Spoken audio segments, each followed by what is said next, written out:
Hello friends and dear student, एक बार फिर से आपका बहुत बहुत स्वागत है। तो आज की इस वीडियो में हम लोग पढ़ने वाले हैं फार्मास्यूटिकल केमिस्ट्री चैप्टर नंबर 6 का पार्ट नंबर 3।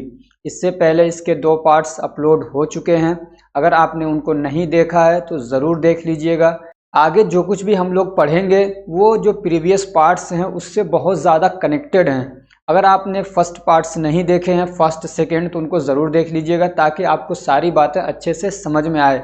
उनकी लिंक आपको या तो डिस्क्रिप्शन में मिल जाएगी या आप प्लेलिस्ट से जाके देख सकते हैं या आपको आई बटन में उसकी लिंक मिल जाएंगी। तो चलिए शुरू करते हैं। आज का हमारा टॉपिक है एडिनर्जिक एंटागोनिस्ट। लास्ट पार्ट में हमने पढ़ा था एडिनर्जिक एगोनिस्ट के बारे में, जिसको हम लोग सिम्पैथोमाइमेटिक एजेंट भी बोल सकते हैं। आज हमारा टॉपिक है सिम्पैथोलाइटिक एजेंट।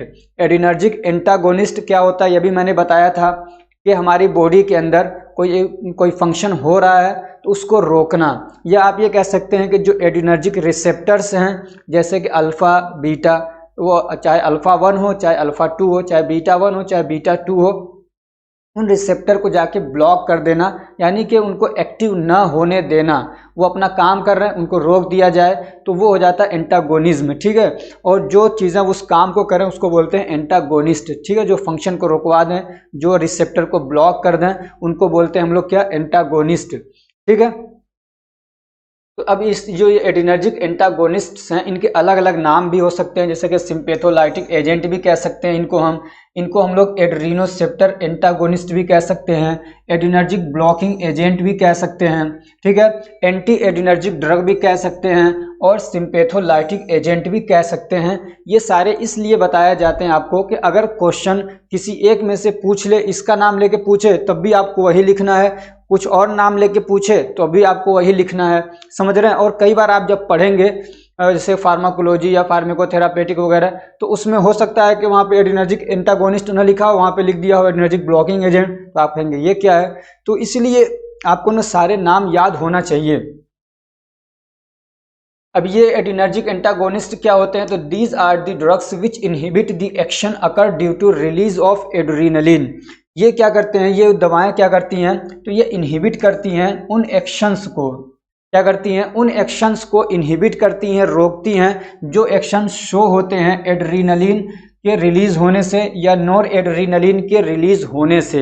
ये दोनों क्या हैं, एड्रीनलिन या नॉर एड्रीनलिन, या आप ये भी कह सकते हैं एपिनेफ्रिन और नॉर एपिनेफ्रिन, उनके एक्शन को रोकती हैं, ठीक है ना। और ये जो एड्रीनलिन और नॉर एड्रीनलिन है ये क्या है, न्यूरोट्रांसमीटर हैं, या आप इनको हार्मोन भी कह सकते हैं, ठीक है। ये सब चीज़ें आप सुनते हुए आ रहे हैं।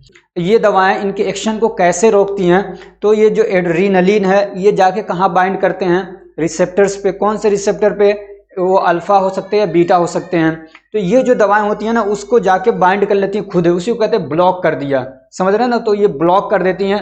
अब एड्रेनालिन आता है, उसको मौका ही नहीं मिलता, उसको जगह ही नहीं मिलती है बाइंड करने के लिए। अब हम लोग पढ़ेंगे माइंड मैप। माइंड मैप मतलब कि जो एडिनर्जिक एंटागोनिस्ट हैं वो कौन सा किस पे काम करता है, ठीक है ना, या जो ब्लॉकिंग एजेंट है वो कौन सी दवा किस रिसेप्टर को जाके ब्लॉक करता है, यानी कौन सा सिलेक्टिव है, कौन सा नॉन सिलेक्टिव है, ठीक है ना। तो अल्फा और बीटा ये 2 रिसेप्टर हैं हमारे, और इन्हीं के हिसाब से हमने क्या बना लिया, अल्फा ब्लॉकर्स और बीटा ब्लॉकर्स। यानी कुछ दवाएं ऐसी होंगी जो अल्फा रिसेप्टर को ब्लॉक कर देंगी, कुछ दवाएं ऐसी होंगी जो बीटा रिसेप्टर को ब्लॉक कर देंगी, ठीक है। अब ये अल्फा ब्लॉकर्स जो हैं वो 3 तरीके के होंगे और बीटा ब्लॉकर्स जो हैं वो भी 3 तरीके के होंगे। बहुत आसान है, ध्यान से समझिएगा। एक ऐसी होंगी दवाएं जो कि सिर्फ अल्फा पे काम करेंगी, सिर्फ अल्फा रिसेप्टर को ब्लॉक करेंगी, तो उनको बोलते हैं अल्फा 1 सिलेक्टिव ब्लॉकर, ठीक है ना। जो सिर्फ अल्फा 1 पे जाके काम कर रही है, उसको ब्लॉक कर रही हैं, उसको बोलते हैं अल्फा 1 सिलेक्टिव ब्लॉकर, ठीक है ना। ये ब्लॉकर यहाँ से लगा लीजिए या आप यहाँ पे भी लगा सकते हैं, ठीक है। अल्फा 1 सिलेक्टिव ब्लॉकर, इसका एग्जाम्पल क्या है, प्राजोसिन। क्या एग्जाम्पल इसका, prazosin. Alpha 1 selective blocker prazosin. Alpha 2 selective blocker yohimbine. क्या है, अल्फा 2 सिलेक्टिव ब्लॉकर योहिम्बिन। और अब तीसरी जो क्लासिफिकेशन है या जो टाइप है ब्लॉकर्स की, अल्फा ब्लॉकर की, वो होगा alpha N alpha 1 and 2, alpha N and 2 non selective blocker, ठीक है ना। यहाँ पे भी ब्लॉकर लगा लिए, ये ब्लॉकर यहाँ पे लगा हुआ है तो सबके साथ आएगा। तो ये वो दवाएं होंगी जो अल्फा 1 पे भी काम करेंगी और अल्फा 2 पे भी काम करेंगी। ये सिलेक्टिव नहीं है, नॉन सिलेक्टिव। नॉन सिलेक्टिव का मतलब दोनों पे जो काम करे, तो उसको क्या बोलते हैं हम लोग, alpha 1 and 2 non selective blockers. तो उसका एग्जाम्पल क्या है, फेनोक्सीबेंजामीन, ठीक है ना। क्या नाम है इसका, फेनोक्सीबेंजामीन। अब हमने ये पढ़ लिया अल्फा ब्लॉकर। अब बीटा ब्लॉकर भी इसी तरीके से 3 तरीके के हैं। एक वो होगा जो बीटा 1 को ब्लॉक करेगा, ठीक है ना, तो ये क्या हो जाएगा, बीटा सिलेक्टिव ब्लॉकर, ठीक है ना। यहाँ पे सिलेक्टिव लगा लीजिए, तो बीटा 1 सिलेक्टिव ब्लॉकर। उसका एग्जाम्पल क्या है, एटिनोलोल। ये दवा बहुत ज़्यादा चलती है, ठीक है ना। ये जो दवाएं हैं, एटिनोलोल हो गया, प्रोप्रानोलोल हो गया, ये जो हाइपरटेंशन के पेशेंट होते हैं उनको ज़्यादा दी जाती हैं। तो याद कर लीजिएगा अच्छे से, ये क्या है, बीटा 1 ब्लॉकर। इसके बारे में मतलब क्वेश्चन भी पूछे जा सकते हैं।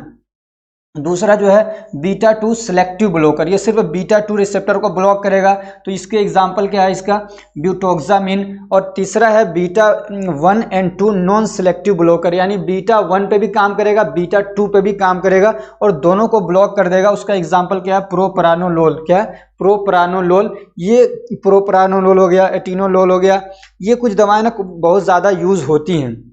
अब हम लोगों ने पढ़ लिया अल्फा 1 के एग्जाम्पल पढ़ लिए, इनकी क्लासिफिकेशन वगैरह पढ़ ली। अब इनका काम क्या होता है, ये कैसे काम करते हैं, ये सिलेबस में आपके ऐसे पूछा नहीं है, समझ रहे हैं ना। फार्माकोलॉजिकल एक्शन पूछा नहीं है, लेकिन आप अगर इसको पढ़ते नहीं तो आपको अच्छे से समझ में नहीं आएगा। इसलिए मैं बहुत सारी चीज़ों को हटा भी देता हूँ जो आपके बुक में नहीं है, लेकिन बहुत सारी चीज़ों को कहीं पर हमको बढ़ाने की ज़रूरत भी पड़ती है ताकि आपको बात सारी अच्छे से समझ में आ जाए।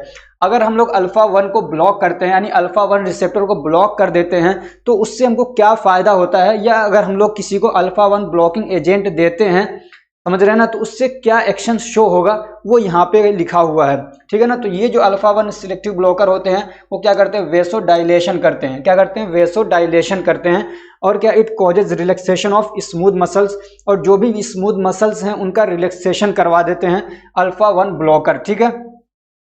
और जब वेसोडाइलेशन होगा तो फिर क्या हो जाएगा, ब्लड प्रेशर लो हो जाएगा। और क्या होता है, इससे इम्प्रूव यूरिनरी फ्लो, इससे यूरिनरी यानी क्या होता है, यूरिन का फ्लो बढ़ जाता है, मूत्र या पेशाब का फ्लो क्या होता है, बढ़ जाता है, ठीक है। दूसरा क्या है, अल्फा 2 ब्लॉकर्स, ठीक है ना। अब इसका एग्जाम्पल आपको याद होना चाहिए, प्राजोसिन है। अल्फा 2 ब्लॉकर, इसका एग्जाम्पल योहिम्बिन। तो ये क्या करता है, तो लोअरिंग ब्लड प्रेशर, ये ब्लड प्रेशर को लो करता है। कैसे, वेसोडाइलेशन कर देता है ये भी। ऐसे क्या, the complete action of yohimbine is unknown, और इसका जो पूरा कंप्लीट एक्शन है ना, ये क्या क्या करता है, कैसे करता है, वो अभी तक मतलब रिसर्च उस पर नहीं हो पाई है, वो अननोन है, ठीक है। That is why it is not approved by FDA, इसी वजह से इसको FDA ने क्या अप्रूव नहीं किया है। अब ये जो एक टर्म है ना, ये बहुत ज़्यादा यूज होने वाला है। अगर जिसको इसका फुल फॉर्म मालूम है कमेंट करके ज़रूर बताएं कि FDA का फुल फॉर्म क्या होता है। बहुत आसान है और एग्जाम में भी पूछा जा सकता है कभी ये। अब इसका एक फ़ायदा देखिए, it can be use for male sexual dysfunction. अगर किसी आदमी को, किसी मर्द को सेक्सुअल डिसफंक्शन है, यानी वो सेक्स करने के मतलब काबिल नहीं है, इसका मतलब ये कि इरेक्टाइल डिसफंक्शन है, तो उसमें इसको यूज़ किया जा सकता है। मतलब बहुत ज़्यादा यूज़ नहीं किया जाता, लेकिन इसको किया जा सकता है। And this treatment depend on side effect of yohimbine. और ये जो योहिम्बिन है, इसका जो मतलब समझ लिए उल्टा एक्शन है, जिसको हम लोग बोलते हैं साइड इफेक्ट, जो हम नहीं चाहते हैं। जैसे हमने कोई दवा खाई, हम एक्शन कुछ और चाह रहे थे लेकिन कोई और एक्शन भी शो हो रहा है, तो ऐसे ही इसका कुछ एक्शन तो हम और चाह रहे थे लेकिन एक्शन कुछ और शो होने लगा, तो इसलिए इसको हम लोग दूसरे पर्पस के लिए यूज कर लेते हैं। जो इसका साइड इफेक्ट है वो हमारे लिए बेनिफिशियल हो गया। किस काम के लिए ये करता है, it causes swelling of penis. ये पेनिस में क्या कर देता है, स्वेलिंग कर देता है, जो कि सेक्सुअल इंटरकोर्स के लिए बहुत ज़रूरी होता है। अगर उसमें स्वेलिंग ना हो, स्वेलिंग मतलब ये कि उसके अंदर क्या कहते हैं, इरेक्शन, ठीक है ना, वहाँ पे ब्लड जाके भर जाता है तो वहाँ पे इरेक्शन होता है, तो वो बहुत ज़रूरी होता है। तो उस पर्पस के लिए इसको यूज़ किया जा सकता है। वैसे तो सिल्डेनाफिल हो गया, ये ज़्यादा यूज़ होता है इस पर्पस के लिए, इरेक्टाइल डिस्फंक्शन के लिए। लेकिन ये इसको भी हम लोग यूज़ कर सकते हैं, अगर वो दवा नहीं मिल रही है तो इसको यूज़ किया जा सकता है किसी का ट्रीटमेंट करने के लिए। अब तीसरी जो क्लासिफिकेशन थी वो था alpha 1 and alpha 2 non selective blocker, ठीक है। इसका एग्जांपल क्या था, फेनोक्सीबेंजामीन। इसको पूरे एक साथ कर लीजिए तो सही रहेगा। ये क्या करता है, ब्लड प्रेशर को लो कर देता है ये, ठीक है ना। ये जितने भी ब्लॉकर हैं, अब आप समझ में आ रहा होगा, जितने भी ब्लॉकर्स हैं ये सब क्या करते हैं, ब्लड प्रेशर को लो करते हैं, ब्लड प्रेशर को लो करते हैं। या आप ये भी देख पा रहे होंगे कि जितने भी क्या कहते हैं एडिनर्जिक एंटागोनिस्ट हैं, वो क्या कर रहे हैं ब्लड प्रेशर को लो कर रहे हैं। यानी इसको क्या कब देंगे हम लोग, हाइपरटेंशन वाली कंडीशन में दी जाएंगी ये दवाएं, ठीक है ना। कब देते हैं, हाइपरटेंशन वाली कंडीशन में देंगे, यानी किसी का ब्लड प्रेशर हाई है तो उसमें ये दवाएं दी जाती हैं। और अगर किसी का ब्लड प्रेशर लो है तो उस कंडीशन में कौन सी दे रहे थे हम लोग, एडिनर्जिक एगोनिस्ट, समझ रहे हैं, एपिनेफ्रिन, नोरेपिनेफ्रिन, क्या कहते हैं डोपामिन, ये सारी जो क्लास जो मतलब एग्जांपल्स हैं उसको कब देते हैं हम लोग, जब ब्लड प्रेशर किसी का लो होता है तो हाई करने के लिए, और ये उसका उल्टा काम करती है, हाई है तो लो करने के लिए हम लोग इनको देते हैं, ठीक है। और ये जो क्या कहते हैं एडिनर्जिक ब्लॉकर्स हैं, ये क्या करते हैं, inhibit the action of epinephrine and norepinephrine, समझ रहे हैं ना। एपिनेफ्रिन और नॉरएपिनेफ्रिन का जो एक्शन है उसको रोकने के लिए भी एडिनर्जिक ब्लॉकर को हम लोग यूज करते हैं। अब आपके सिलेबस में ना एडिनर्जिक एंटागोनिस्ट जो हैं उनके मतलब अंडर में इस तरीके से क्लासिफिकेशन नहीं दे रखा है जिस तरीके से एगोनिस्ट के अंदर दे रखा है, जैसे उसमें डायरेक्ट एक्टिंग, इनडायरेक्ट एक्टिंग और मिक्स्ड एक्टिंग दे रखा है। इसमें ऐसे नहीं दे रखा है, इसमें सीधे आपको क्या दिया है पढ़ने के लिए, अल्फा एडिनर्जिक ब्लॉकर्स, ठीक है ना। एडिनर्जिक एंटागोनिस्ट में क्या पढ़ना है आपको, अल्फा एडिनर्जिक ब्लॉकर्स, इस टाइप से टॉपिक दे रखा है, और दूसरा दे रखा है बीटा एडिनर्जिक ब्लॉकर्स, फिर उसके एग्जांपल्स, ठीक है। तो ये आपको तो समझ में आ गया होगा कि ये ब्लॉकर्स क्या होते हैं। These are the drugs that block the action of adrenergic agents, जो एडिनर्जिक एजेंट्स हैं उनके एक्शन को ये क्या करते हैं, ब्लॉक कर देते हैं। या आप ये भी कह सकते हैं कि ये वो दवाएं होती हैं जो क्या कहते हैं एडिनर्जिक रिसेप्टर को क्या करती हैं, ब्लॉक कर देती हैं, ठीक है। तो ये आपको समझ में आ रहा होगा। अब इनके एग्जाम्पल्स जो आपके सिलेबस में दिए हैं वो ये हैं, इनको याद कर लीजिएगा। क्या है, टोलाजोलिन है, फेंटोलामीन है, फेनोक्सीबेंजामीन है और प्राजोसिन है।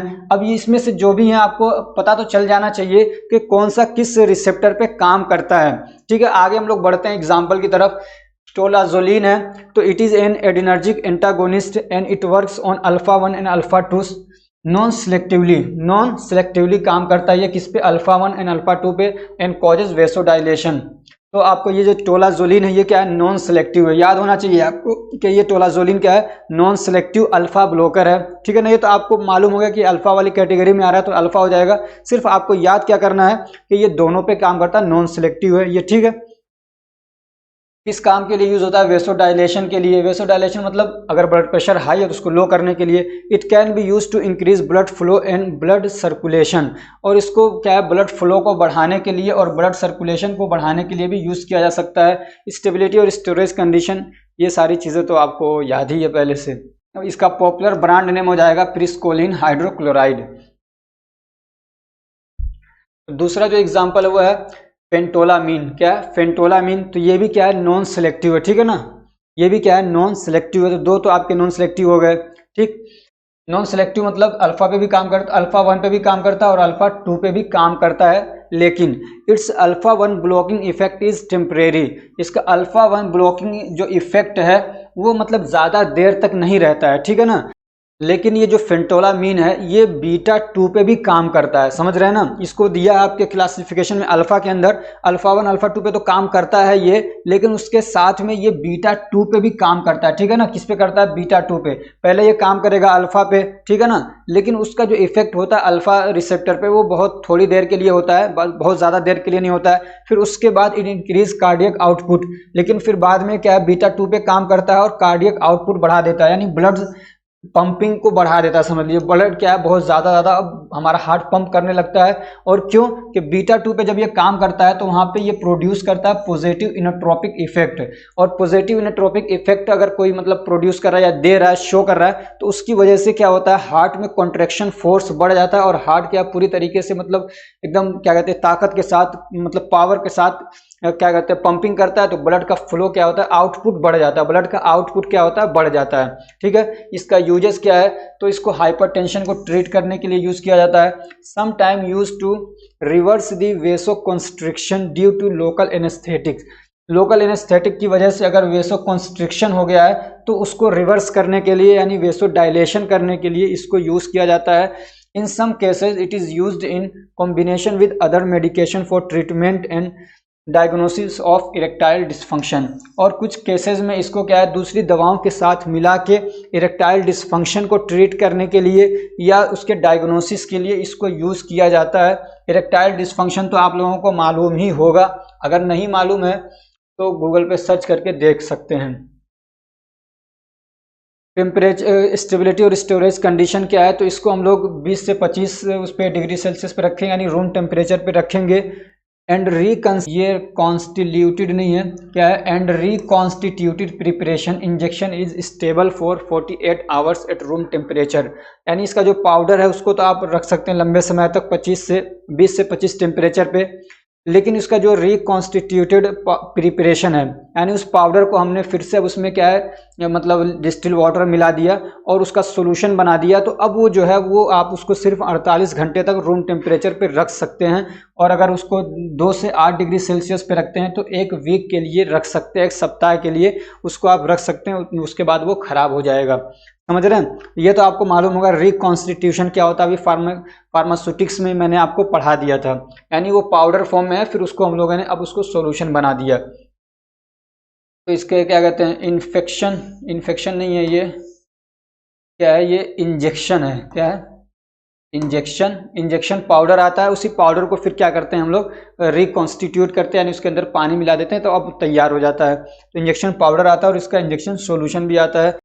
तीसरा एग्जाम्पल क्या है, phenoxybenzamine. It is a non selective alpha adrenergic agonist, ये भी नॉन सेलेक्टिव है। इट वर्क्स एज वेसोडाइलेटर और ये क्या है, वेसोडाइलेटर के तौर पे काम करता है। एंशोज ए लॉन्ग ड्यूरेशन एक्शन, और इसका जो एक्शन है वो बहुत लंबे समय तक बना रहता है। ठीक है, कब यूज करते हैं, तो हाइपरटेंशन है यानी हाई ब्लड प्रेशर है, उसको ठीक करने के लिए यूज करते हैं। And use to treat Raynaud's syndrome को ट्रीट करने के लिए यूज किया जाता है। ये क्या होता है, it is a condition in which blood flow is affected to certain parts of the body. इसमें क्या होता है रेनॉल्ड्स सिंड्रोम में कि किसी मतलब खास पार्ट में बॉडी के, किसी मान लीजिए ये वाला पार्ट हो गया या कोई ये पार्ट हो गया, कोई भी ऐसा पार्ट है जहाँ पे ब्लड का फ्लो नहीं हो पाता है, तो उस कंडीशन को बोलते हैं रेनॉल्ड्स सिंड्रोम। ऐसे क्या, it is use to treat phaeochromocytoma को ट्रीट करने के लिए भी इसको दिया जा सकता है। ये क्या होता है, it is a disease in which tumour develops in adrenal gland and increase the production and release of adrenaline and nor adrenaline. जो हमारा क्या कहते हैं एड्रीनल ग्लैंड है, उसी के अंदर ट्यूमर हो जाता है, तो उसको बोलते हैं फियोक्रोमोसाइटोमा। तो उस कंडीशन में क्या होता है, एड्रीनलिन और नॉर एड्रीनलिन का प्रोडक्शन बढ़ जाता है, तो उसका इफेक्ट भी बढ़ेगा। तो उस कंडीशन में फिर हम लोग इसको देते हैं ताकि जो नॉर एड्रीनलिन और एड्रीनलिन का जो इफेक्ट है उसको कम किया जा सके। ठीक है, स्टेबिलिटी रूम टेम्परेचर पे है, कैप्सूल आता है इसका, और पॉपुलर ब्रांड नेम है इसका डाइबेंजाइलिन। एक चौथा बच गया प्राजोसिन। तो इसके बारे में आपको याद है कि ये क्या है, अल्फा 1 सिलेक्टिव एंटागोनिस्ट है या ब्लॉकर है। तो ये भी क्या करता है, वेसोडाइलेशन करता है, यूज टू ट्रीट हाइपरटेंशन। ठीक है, और किस काम में इसको यूज करते हैं, तो फेनोक्रोमोसाइटोमा को ट्रीट करने के लिए इसको यूज करते हैं। And can be use in congestive heart failure, इसको कंजेस्टिव हार्ट फेलियर में भी यूज कर सकते हैं। यानी हार्ट उस कंडीशन, कंजेस्टिव हार्ट फेलियर एक ऐसी कंडीशन होती है जिसमें हार्ट पूरी तरीके से ब्लड को पंप नहीं कर पाता है, यानी इतने अमाउंट में ब्लड को नहीं पंप कर पाता है जिससे हमारी बॉडी की बेसिक नीड्स पूरी हो सकें। उस कंडीशन को बोलते हैं congestive heart failure. Room temperature पे इसको स्टोर करेंगे, कैप्सूल आता है इसका, और इसका पॉपुलर ब्रांड नेम है प्राजीन और प्राजो। ठीक है, अब हम लोग पढ़ेंगे बीटा एडिनर्जिक ब्लॉकर्स। ठीक है ना, आपने एक पढ़ा अभी इससे पहले अल्फा एडिनर्जिक ब्लॉकर्स, अब हम लोग पढ़ रहे हैं बीटा एडिनर्जिक ब्लॉकर्स। ठीक है, बीटा ब्लॉकर्स। तो इसकी क्लासिफिकेशन तो मैंने आपको पहले ही शुरू में याद करा दिया था माइंड मैप में, अल्फा और बीटा का, तो याद ही होगा आपको। ठीक है ना, और ये क्या करते हैं, तो ये बीटा रिसेप्टर उनको ब्लॉक कर देंगे। बीटा रिसेप्टर के एक्टिवेट होने की वजह से जो इफेक्ट आते हैं उस इफेक्ट को ये रोकते हैं। कैसे रोकेंगे, बीटा को ये जाके बीटा जो रिसेप्टर उसको खुद ब्लॉक कर देंगे, यानी अब नॉर एड्रीनलिन या एड्रीनलिन आके उस पर बाइंड नहीं कर पाएगा। और ये एड्रीनलिन नॉर एड्रीनलिन हमारी बॉडी के अंदर प्रोड्यूस होते हैं एड्रीनल ग्लैंड से। ठीक है, एक तरीके के हार्मोन है, आप इनको कह सकते हैं न्यूरोट्रांसमीटर हैं। तो फिर इसकी वजह से अब क्या होगा, तो ये हार्ट रेट को कम कर देता है, और क्या होता है, लोअर नहीं ये लोअर है, क्या है, लोअर। ठीक है ना, ये लोअर करता है, ब्लड प्रेशर को लो कर देता है। अभी इसका क्लासिफिकेशन तो जैसे कि सिलेक्टिव बीटा 1 ब्लॉकर तो हो जाएगा आपका एटिनोलोल। ठीक है ना, सिलेक्टिव बीटा 2 ब्लॉकर तो मेटोप्रालोल, क्या है, मेटोप्रालोल और butoxamine. Non selective beta 1 and beta 2 blocker propranolol, ये बीटा 1 और बीटा 2 दोनों को ब्लॉक कर देता है। और एक आता है non selective alpha and beta blocker, ये एग्जाम्पल्स हैं दो, लेबेटालोल और कार्वेडिलोल, ठीक है ना। ये क्या करते हैं, अल्फा को भी ब्लॉक करते हैं और बीटा को भी ब्लॉक करते हैं, यानी अल्फा 1 अल्फा 2 सबको ब्लॉक कर देंगे, बीटा 1 बीटा 2 सबको ब्लॉक कर देंगे ये, ठीक है ना। तो इनके एग्जाम्पल क्या हैं, लेबेटालोल इसको बोलते हैं non selective alpha and beta blockers. अब आपको इस मतलब कैटेगरी के अंदर किन किन एग्जाम्पल्स को पढ़ना है, तो ये 3 एग्जाम्पल्स दे रखे हैं आपके सिलेबस में, ठीक है। एक क्या है प्रोपरानोलोल, क्या है प्रोपरानोलोल, और दूसरा है एटीनोलोल, ये एटीनो है, ठीक है ना, एलिनोलोल नहीं है, क्या है एटीनोलोल, और तीसरा है कार्विडिलोल। अब प्रोपरानोलोल क्या है, तो आपको मालूम है कि ये बीटा 1 और बीटा 2 क्या है, ब्लॉकर है, नॉन सेलेक्टिव है, ठीक है ना, दोनों को ब्लॉक कर रहा है तो नॉन सेलेक्टिव है, ठीक है। ये डिक्रीज हार्ट रेट, ये भी हार्ट रेट को क्या करता है, डिक्रीज कर देता है। एड्रीनलिन के इफेक्ट को क्या करता है, काउंटर करता है, इनहिबिट करता है। इट कॉजेज वेसोडाइलेशन, और ये क्या करता है, वेसोडाइलेशन करता है और ब्रोंकोडाइलेशन भी करता है। इसका केमिकल नेम है और ये इसका स्ट्रक्चर है, याद करना चाहें तो आप कर सकते हैं। हाँ, एक चीज़ और यहाँ पे बता दूं, अगर आपने अभी तक नोट्स नहीं लिया है, अगर आप नोट्स लेना चाहते हैं डी फार्म फर्स्ट ईयर के सारे सब्जेक्ट के नोट्स आपको मिल जाएंगे। मेरा नंबर है 9694480523, यहाँ पे लिख देता हूँ 9694480523।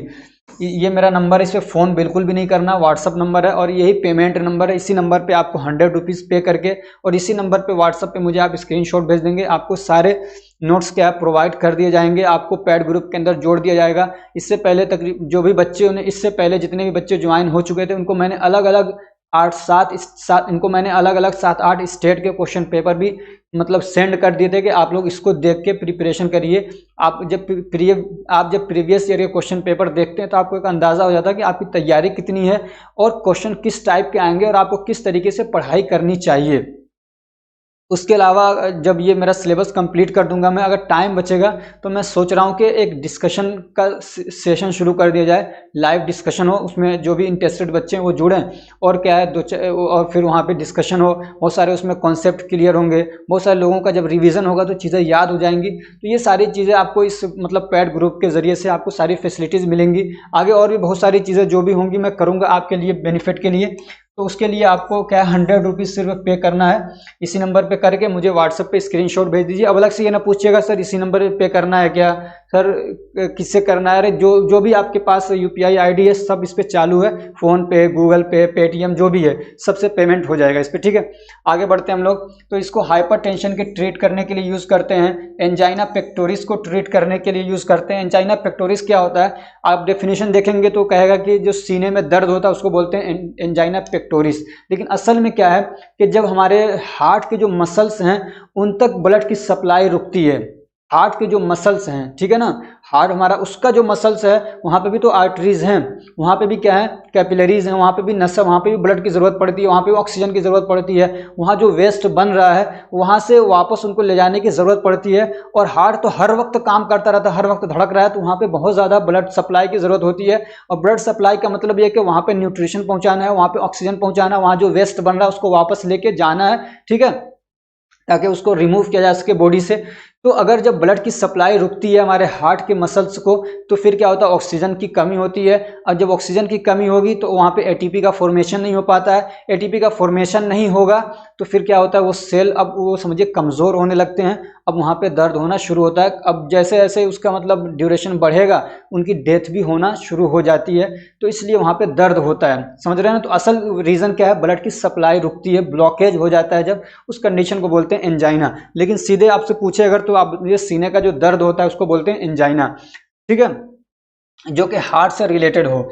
और क्या है कार्डियक, ये कार्डियक कर लीजिए इसको, क्या है कार्डियक अरेदमिया, ठीक है ना, सी है, कार्डियक अरेदमिया में भी इसको देते हैं। कार्डियक अरेदमिया का मतलब ये होता है कि कभी हमारे हार्ट रेट कभी बढ़ जा रहा है कभी घट जा रहा है, कभी बढ़ जा रहा है कभी घट जा रहा है, तो उससे क्या होगा, ब्लड प्रेशर कभी बढ़ रहा है कभी घट रहा है तो दिक्कत होने लगती है, तो उसी को बोलते हैं अरेदमिया। असल में क्या इर्रिदमिक हो गया है, एक होता है रिद्म, जैसे कि मान लीजिए ब्लड हमारा क्या हार्ट रेट जो है मतलब जो धड़क रहा है वो एक रिद्म में, ये आप दिख रहे हैं ना, एक रिद्म है, ये एक नॉर्मल वे में धड़क रहा है, एक एग्जांपल दे रहा हूँ, ठीक है। लेकिन कभी ऐसा हो गया कि ऐसे धड़क रहा है, कभी तो बहुत नीचे चला जा रहा है, यानी बहुत स्लो हो गया, पंप ही नहीं कर रहा है, ठीक है ना, कभी तो ऐसे आया नॉर्मल चला फिर ऊपर चला जा रहा है, समझ रहे हैं।